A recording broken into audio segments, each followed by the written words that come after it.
India is reportedly on the brink of sealing a $700 million deal with Vietnam for the sale of Brahmos supersonic cruise missiles. This is a big move for both countries and could happen in just a couple of months. This also comes soon after the Philippines struck a $350 million deal with India for the Brahmos missile. Now, what exactly is the Brahmos missile? Why does it matter so much to India's defense exports? And what exactly is India doing now with Southeast Asia's most prominent defense players? On this episode of Threadbare, we cover exactly those questions.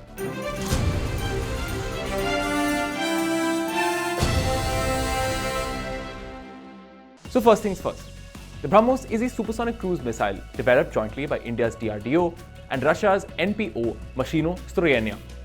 Since the outbreak of the Gulf War in the early 1990s, India understood that it needed a highly modern, technologically advanced military, and that included developing a cruise missile program. India turned to Russia, its closest defense partner at the time, and in 1998, a joint venture was set up by the two countries to develop a cruise missile. It's named after two rivers, India's Brahmaputra and Russia's Moskva, symbolizing the partnership behind the creation of the missile. In June 2001, the Brahmos missile passed its first ever test, and it was displayed in an exhibition for the first time in that very year. Over the next few years, it was inducted into the Indian Army, and then the Indian Navy, and finally into the Indian Air Force. And over the years, the Brahmos missile has established a reputation as one of the world's best cruise missiles. It can reach speeds of Mach 2.5 to Mach 3.5, which is several times the speed of sound. That is incredibly fast for a cruise missile. Depending on the variant, it can strike targets between 300 kilometers and 500 kilometers away, and it can be launched from land, ships, submarines, and even aircraft. Its reputation has attracted a lot more international attention in recent years. Countries across Southeast Asia have expressed an interest in buying the missile.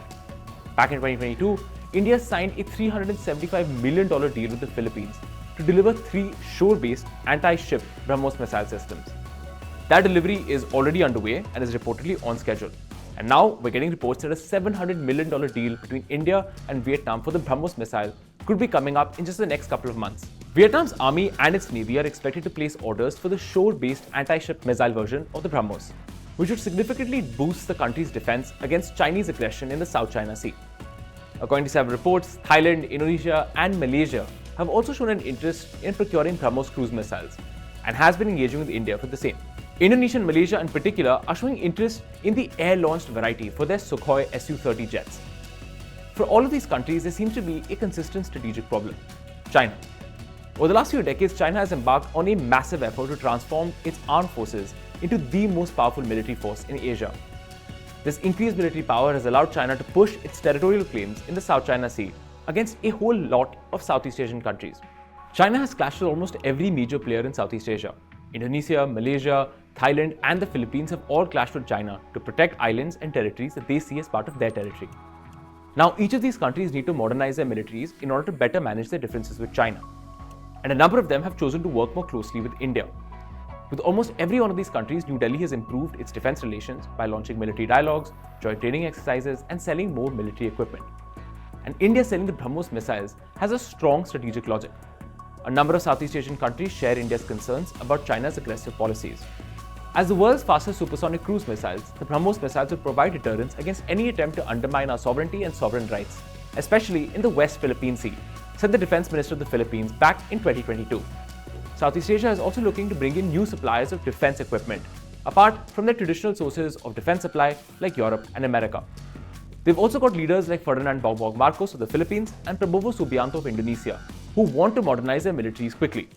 We have in the Philippines, we have Marcos Jr. Now in Indonesia, we have Prabowo. These are leaders who have been much more active in trying to enhance defense engagements in the region. So I think that is also, this is a very opportune time for India to utilize these leadership tenures in its own advantage of finalizing defense deals. And one of the steps which India is doing towards that is putting defense attaches at work to try and talk and finalize these kind of deals with the Navy, the Air Force, and the Army. This creates an opportunity for India. And India has been doing a number of things to pull Southeast Asia closer to it. The first step that we are doing is having defense attaches posted in Southeast Asian countries. Not all of them has one. So I think that's one policy initiative that India has taken.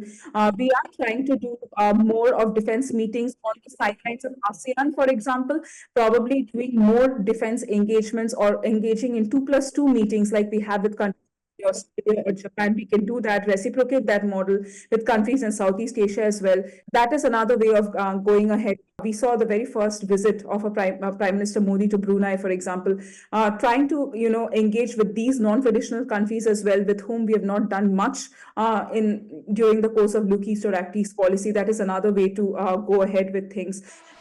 India also wants to push its defense exports into foreign markets. So between 2004 and 2014, India's defense exports were just about 4,300 crores. But between 2014 and last year, that number jumped around 20 times to around 88,000 crores. A big part of this change came when India first caught its defense export strategy in 2014.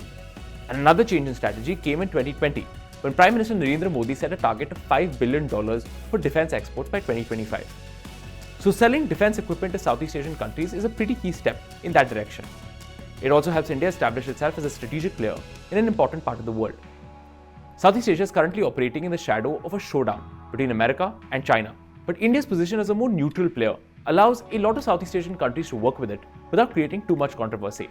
Another thing which I would say is putting the policy out in such a way that it gives out the message that you are not, if you're doing a deal with India, you're not essentially choosing anybody's side. And I think that India has a disadvantage. Propagating its policy of strategic autonomy will go a long way, because most of these countries are pursuing strategic autonomy. So I think the fact that India is pursuing a policy of strategic autonomy where it maintains its own national interests in spite of being a part of many of these unilateral frameworks with countries who are US allies. I think trying to champion India's own foreign policy and strategic culture to these countries will also help India in building more trust. In short, India is faced with a big opportunity in Southeast Asia, and indeed around the world. Its export of the Brahmos missile to the Philippines and now potentially to Vietnam is a symbol of the fact that India is grabbing that opportunity with both hands. Thanks for watching Threadbare with me, Shashank Matu. You can catch this show again next week on India Today Global.